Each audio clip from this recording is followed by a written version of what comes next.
Esta é a segunda pregação e última sobre o Salmo 2. Então vamos a Salmo 2.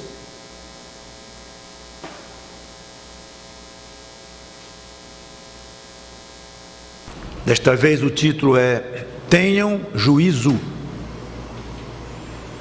Vocês vão entender melhor o título lá na frente. Comentamos que não sabemos exatamente quando foi feito este salmo, mas provavelmente por Davi, ou pelo menos referente a Davi. E notei que o mais importante deste salmo, porém, não é nem o aspecto histórico dele, que teve, mas é que ele aponta para o Messias. Então ele é um salmo fortemente messiânico. E é este tom messiânico que eu dei na primeira pregação e darei hoje. Praticamente não vou considerar o aspecto histórico para o rei de Israel, a quem foi dirigido este salmo, que certamente tinha em vista, em primeiro lugar, vamos dizer, de uma maneira mais imediata, não é que é o mais importante, mas de maneira mais imediata, o rei de Israel. Mas de uma maneira mais importante, embora não tão imediato, que é o reino do Messias.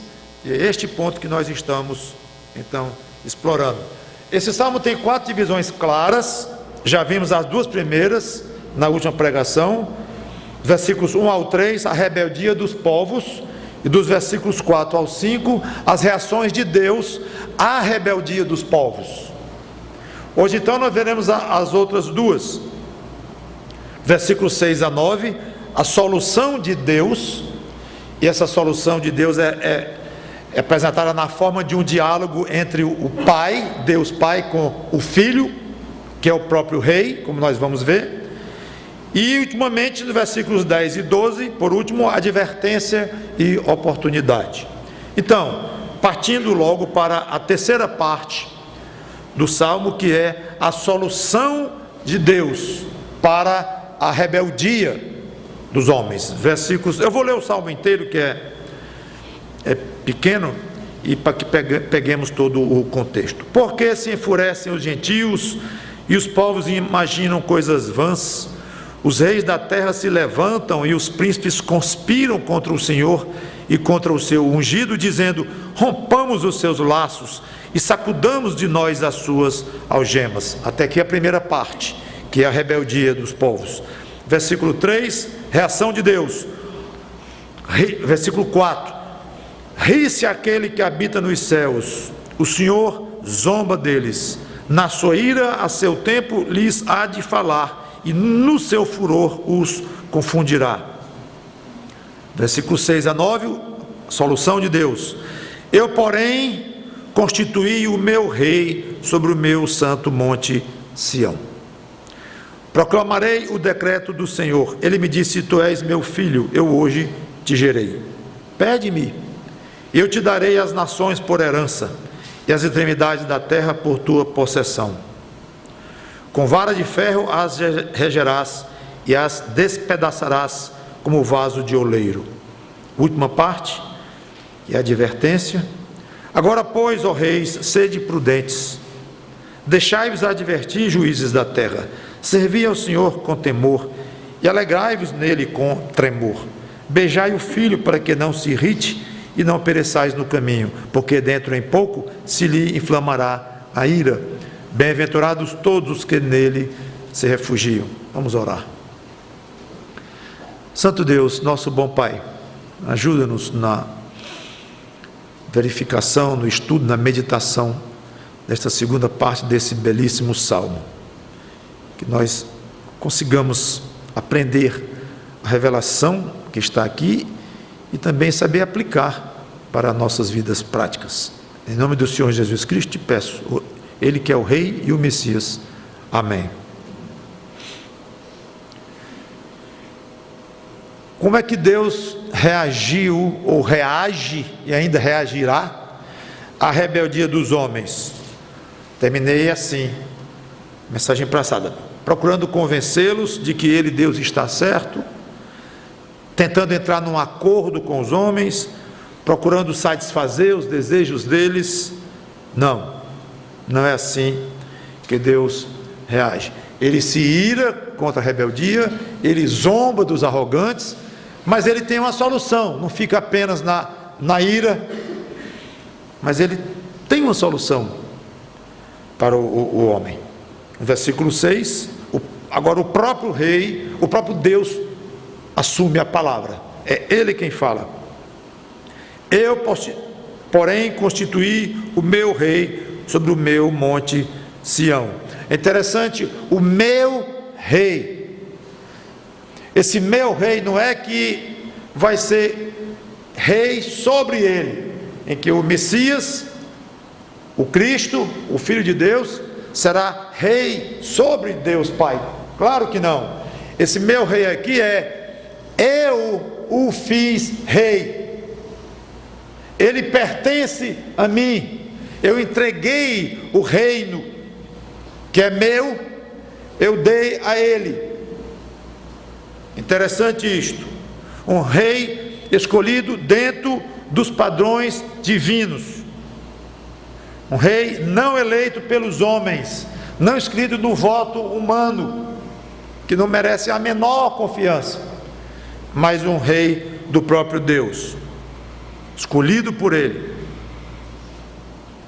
e dele, é um rei dele.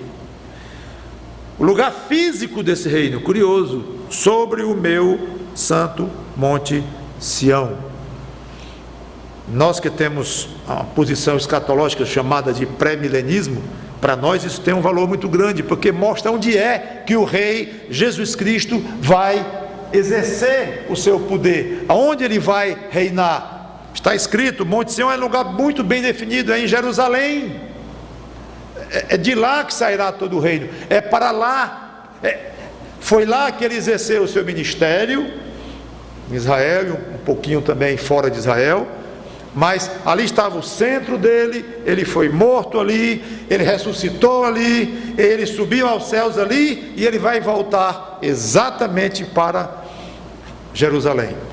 Então esse aspecto não é pequeno na nossa maneira de interpretar, não só este salmo, mas como centenas de outras profecias que apontam diretamente para um reino literal de Jesus Cristo num certo local. E aí está, sobre o meu santo monte Sião. Versículos 7 a 9. Proclamarei o decreto do Senhor. Ele me disse: tu és meu filho, eu hoje te gerei. Observe uma coisa interessante, aqui o rei toma a palavra, não é mais o pai falando, não é o salmista falando, antes era o salmista, agora, depois o Deus Todo-Poderoso falando, agora o próprio rei falando. O rei, o Messias, o ungido de Deus, já foi falado no ungido anteriormente, nesse salmo. Proclamarei o decreto do Senhor. Que decreto? Ele me disse, o rei ouviu do pai: tu és meu filho, eu hoje te gerei. Primeira vez a ideia de filho aqui.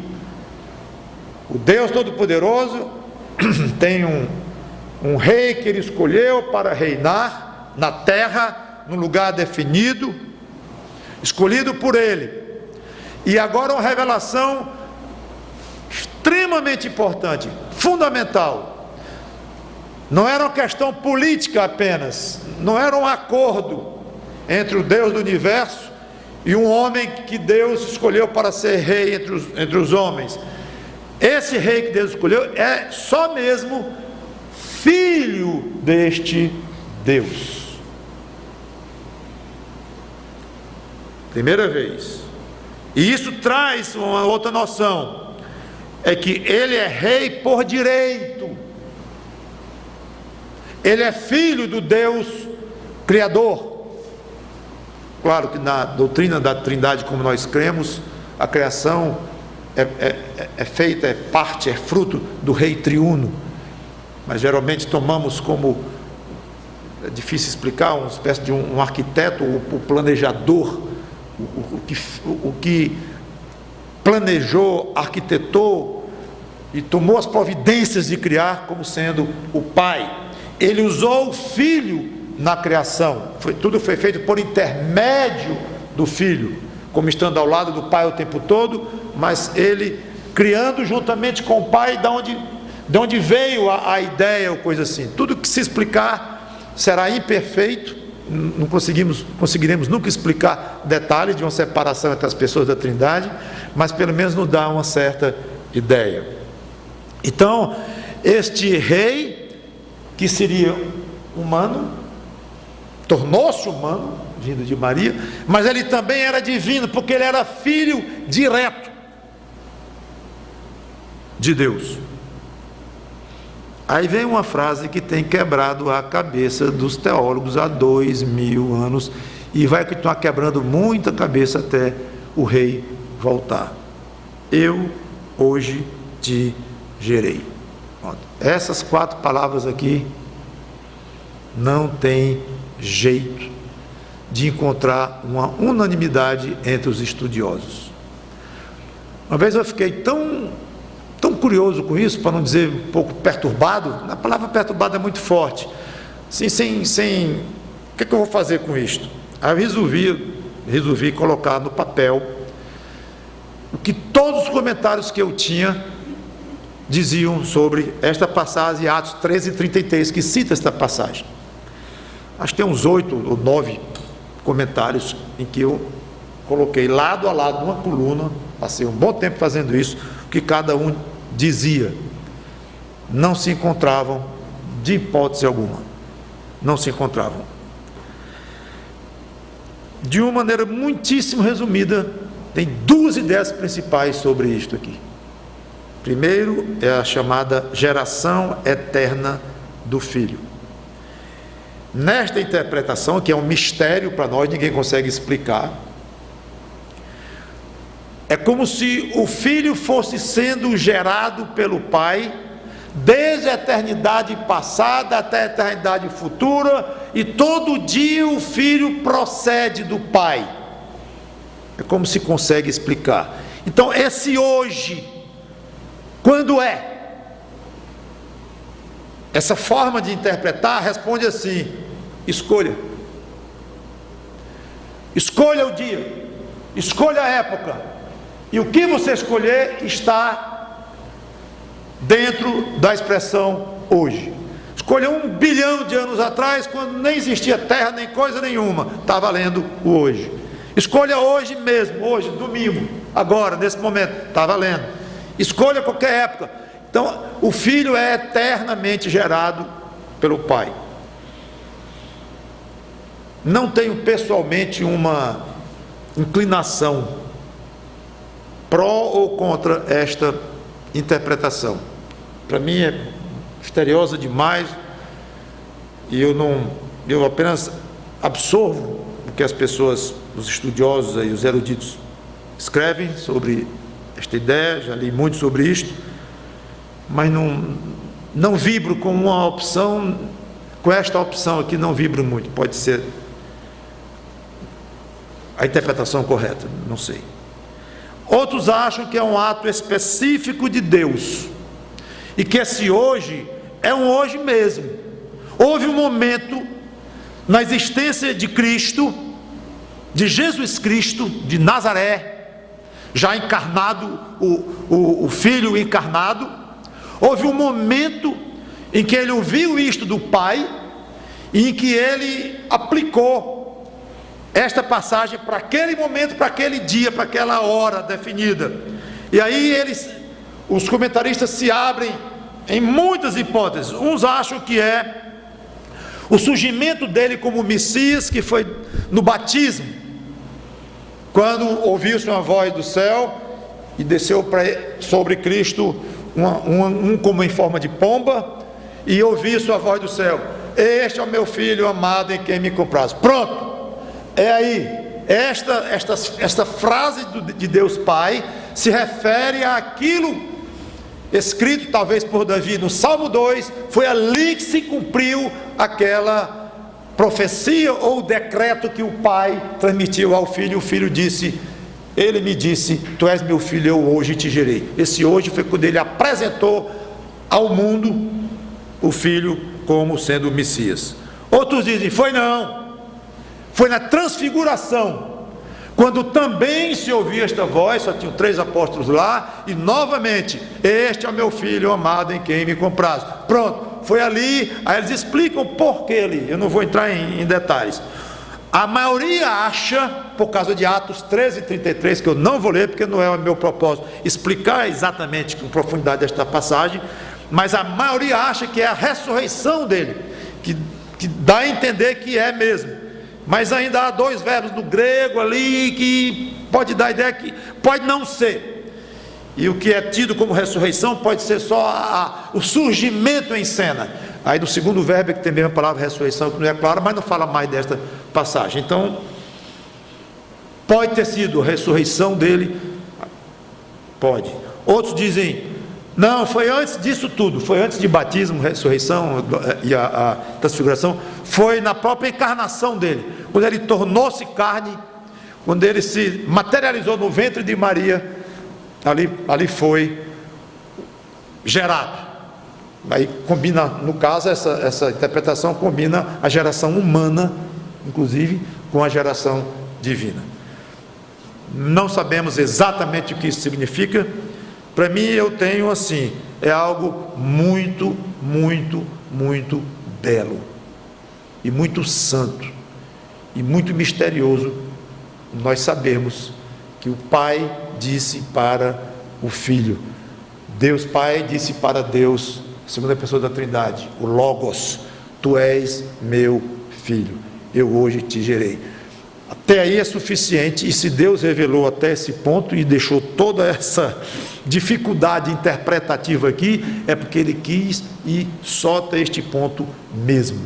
Mas o que não há dúvida é uma ligação profunda, íntima, paternal entre a primeira e a segunda pessoa da Trindade, e uma ligação fortíssima entre os dois, de pai para filho e filho para pai, e que nunca termina. Pronto, ficamos com isto, que já é muita coisa, e um ensino muito precioso para nós crentes.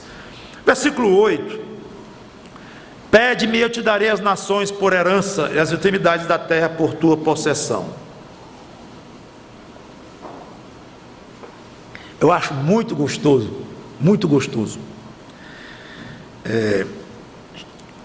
ler que o pai está com vontade de dar para o filho o que ele quiser. Mas tem algo aqui que desperta, que merece uma certa consideração. É que ele quer que o filho peça, como se dissesse: só vou dar o que tu pedires. Interessante isto, muito interessante. 2 vontades aqui: a vontade do pai que o filho peça, e obviamente o filho vai pedir o que o filho está com vontade. Para mim isso mostra novamente uma comunhão de vontades fantástica, uma comunhão de ideia, uma comunhão de planejamento. Mostra um carinho do pai. Todo pai sabe o prazer de dar para o filho uma coisa válida, lícita, útil, própria, benéfica. Todo pai e toda mãe, inclusive, nessa ideia de paternidade, sabe. Então vemos o prazer do pai. Me pede o que quiser, as possessões da terra, pede tudo o que tu quiseres, que eu te dou. E há aqui embutida uma lição valiosa sobre oração, porque nós também somos filhos de Deus, não exatamente como o Messias, o Senhor Jesus de Nazaré é filho de Deus.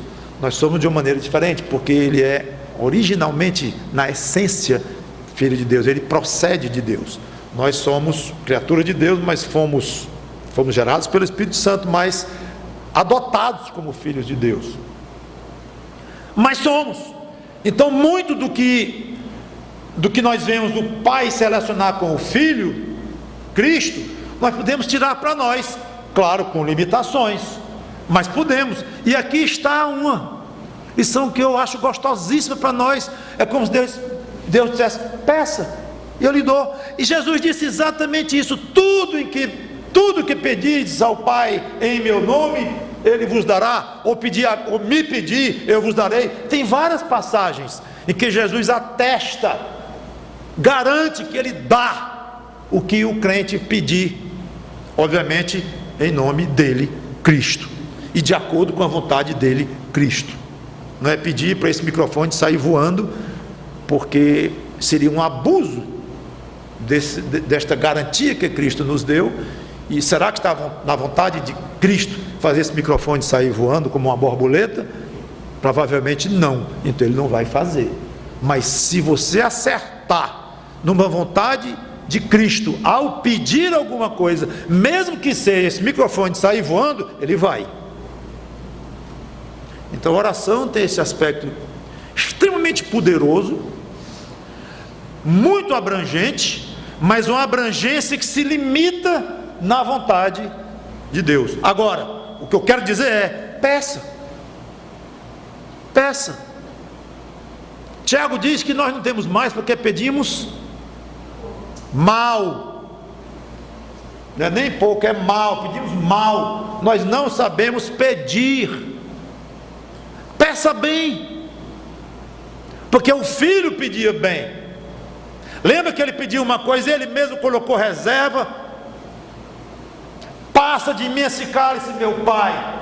Mas ele emendou: mas não o que eu quero, não a minha vontade, mas a tua. Naquele momento ele falou: minha vontade é a vontade.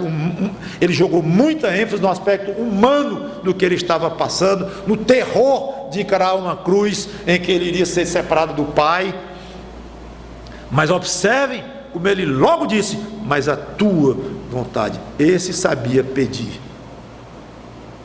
Esse sabia pedir. Quando ele foi levantar Lázaro, ele disse que tudo o Pai dá a ele, mas estava dizendo ali alto, estava fazendo tudo aquilo para que as pessoas vissem, porque garantia ele já sabia que tudo que ele pedia ao Pai, o Pai dava. E ele pediu para o Pai levantar Lázaro, e o Pai levantou porque ele pediu. Eu sei que tudo, ele disse, que eu peço tu me dás.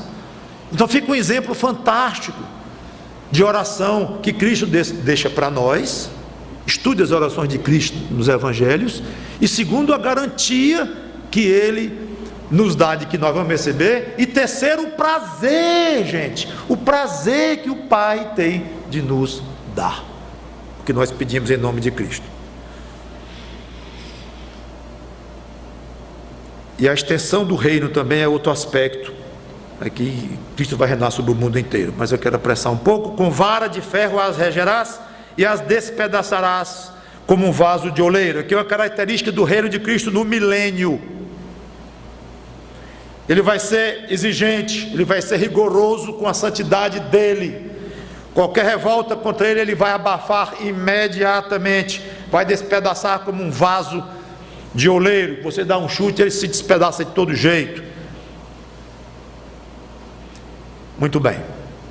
Até aqui nós vemos um aspecto agora firme, às vezes até duro, da reação de Deus ao homem rebelde. Ira, como já falamos, e zombaria, inclusive já explicamos. Ele mostra a sua soberania, dando ao reino ao filho e dizendo para o filho pedir o que quiser. O reinado do filho será com mão de ferro para os rebeldes. Agora vem o lado suave de Deus, da misericórdia e da compaixão dele, e o salmista retoma a palavra. Então neste salmo, o salmista falou, Deus Pai falou, o rei, Deus Filho falou, e agora o salmista retoma e se despede no salmo. E ele faz uma advertência. Agora, pois, é interessante, é como se o salmista estivesse dizendo: vocês ouviram isso tudo? Vocês ouviram o que Deus disse? Vocês ouviram o que Deus disse ao filho dele? Ele elegeu o filho dele rei, vai reinar sobre tudo. Vocês estão vendo quem é que manda aqui neste mundo? Vocês estão vendo? Considerando isto, então é claríssima que a oportunidade que o salmista aproveita para exortar. Já que é assim, aí dá 5 conselhos: sede prudentes, ó reis. Geralmente os reis não se preocupam muito, na época, com prudência diante dos súditos. Eles faziam o que queriam com seus súditos. Os súditos é que deviam ter muita prudência na frente do rei. Mas com Cristo, eles é que são súditos. Então, vocês sejam prudentes. Aí vem o título da pregação: tenham juízo. E obviamente não é só para os reis. Eu não sou rei, nem o equivalente a rei hoje, presidente, governador, eu não tenho nenhum cargo, sou senador, não tem nada a ver comigo. Claro que tem. Se tinha para o rei, imagine para você, que nem rei nem prefeitinho, nem vereador. Pronto. Então, se um rei daquela época, com todo o poder que tinha na mão, de vida e de morte, era para ter muito cuidado diante deste Deus e do seu filho, quanto mais você. Segundo, deixai-vos advertir, juízes da terra. O juiz é que adverte os outros, não o contrário. Embora aqui o termo juiz pode ser entendido com alguém que governa, alguém que tem poder administrativo. O sentido da palavra em hebraico juiz aqui não é só daquele juiz de toga que fica julgando as causas, inclui, mas é um pouco mais do que isto. Cargos administrativos e cargos de poder e de mando, mesmo não sendo rei, porque rei é outra categoria, como ele separou aqui. Mas mesmo os administradores, mesmo os juízes, eles é que vão ser advertidos, eles é que vão ser julgados. O apelo também é geral. Terceiro, servir ao Senhor com temor. Versículo 11. Façam isso, tenham prudência, se deixem advertir pelo que Deus está dizendo, abram os corações, sirvam a Deus com temor. Pode parecer muito estranho o salmista dizer para um bando de gente rebelde que quer romper o laço, entendiam que eram algemados pelo rei, como ele diz, rompamos as nossas algemas, já expliquei isso, queriam se livrar do reino de Deus e do seu Filho sobre eles, e não querem saber de nada de Deus, querem ser independentes. Aí o salmista chega e diz: sirvam ao Senhor. Sirvam ao Senhor? Eu quero me livrar. Você é surdo? Você não viu o que eu disse não? Que você muito bem transcreveu no início do seu salmo, e quer se livrar, você manda eu servir?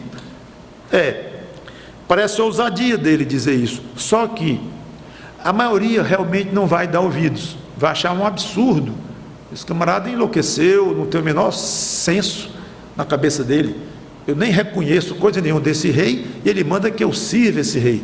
A maioria vai reagir assim mesmo, vai ficar mais rebelde ainda, mas uma minoria vai ser tocada no coração e vai aceitar isto. Aqui eu vejo um exemplo de evangelismo pessoal.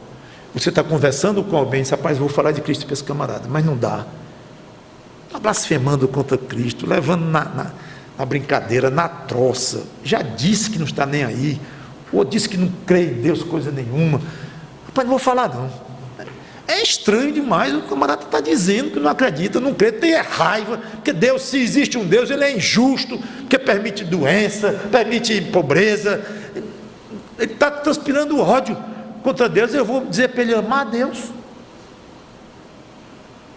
Vai. Mas isso é nadar contra a maré? Pregar o evangelho é nadar contra a maré, no sentido de que estamos falando para pessoas rebeldes, endurecidas. Então o Evangelho muitas vezes ele nos desanima a falar e nos intimida um pouco, porque é contra, talvez até o bom senso, o razoável, é até antipático. O camarada é surdo, não está vendo o que eu estou dizendo e manda que eu pense em Cristo, me humilhe diante de Cristo, peça perdão a Cristo. Ora, mano, mas você foi assim, eu fui assim, e alguém teve a ousadia de dizer para mim, um jovem rebelde, cabeludo, arrogante, que podia ser orgulhoso, alguém disse para mim: se quebre diante de Cristo. Você tenha juízo, seu Mauro, tenha juízo, se deixe advertir, tenha prudência, cuidado, sirva esse Deus. Alguém me disse isso, no caso inclusive, sei quem foi, pastor Haroldo Rainer, que nunca vou me esquecer, obviamente, meu pai na fé. Alguém lhe disse isso. Certamente pastor Haroldo, em 60 anos de trabalho no Brasil, disse isso para milhares de pessoas, milhares, talvez dezenas de milhares, algumas dezenas ou centenas de pessoas, uma minoria creu, como eu me incluí, com graça de Deus. O que é que eu quero dizer com isso? Não se intimide com a esquisitice da pregação do Evangelho, eu vou deixar eu dizer de outra forma, da aparente esquisitice, ou pelo menos da intimidação que você muitas vezes sente em pregar uma coisa que o outro está dizendo que não crê em coisa nenhuma. Não quer dizer que você não vai ter bom senso, você não vai pedir a Deus sabedoria para ter as oportunidades corretas de falar, a forma de falar, a maneira de expressar. Claro, tudo isto conta, mas na realidade é uma proposta totalmente contrária ao que a pessoa pensa ou está dizendo. É gostoso aprender isto do salmista aqui: servir ao Senhor com temor, não pavor, mas uma reverência, um reconhecimento de quem Ele é. Essas três sugestões aqui, até aqui, tem mais duas, eu quero encerrar, elas poderiam ser resumidas num só conselho, ou não sei se resumir, mas inclui um aspecto, elas têm algo em comum, essas três, de ser prudente, deixar de divertir e servir com temor. Qual é? Seja humilde, e baixe essa crista, quebre este pescoço diante de Deus. Agora vem uma outra exortação muito bonita: alegrai-vos nele com tremor. Aqui já é um passo além. Só vai se alegrar em Deus quem passou pela fase de ser prudente, de considerar, de lutar contra a dureza do próprio coração, de abrir mais ainda e se deixar advertir por Deus, pela palavra de Deus. É alguém que passa a querer se relacionar com Deus mesmo, começa a ter a noção de que eu preciso servir esse Deus, sou uma criatura dele, eu tenho que fazer a minha vida voltada para Ele. Aí um passo mais profundo é esse: alegrai-vos nele com tremor. Então, duas coisas aqui: relacionamento com Deus, um relacionamento que deve refletir o estado alegre de coração, afinidade com Deus. Ninguém se relaciona com Deus após temer, após tremer diante desse Deus, pedir perdão, se arrepender, mais uma vez refeita a ligação com Deus, agora via Cristo, ninguém deixa de ter alegria. Aliás, nem deixa de ter. Uma das características principais do crente é ser alguém que se relaciona com Deus de uma forma alegre. Se o seu relacionamento com o Senhor Jesus Cristo não for expresso, em primeiro lugar, não sei se em primeiro lugar, mas junto com outros fatores importantes, como submissão e tal, mas se não for alegria, tem uma coisa errada, e você está perdendo o que de melhor há da salvação. é como um pai que é louco pelo filho, apaixonado pelo filho, e o filho não tem alegria no pai. Que pena. É filho, o outro é pai. O amor do pai continua, e vai querer o bem do filho, e protege o filho, mas o filho não se alegra com o pai. Que pena. Isso acontece muito. Pois se você não tem alegria com o Senhor Jesus Cristo, alegria com Deus Pai, alegria mesmo,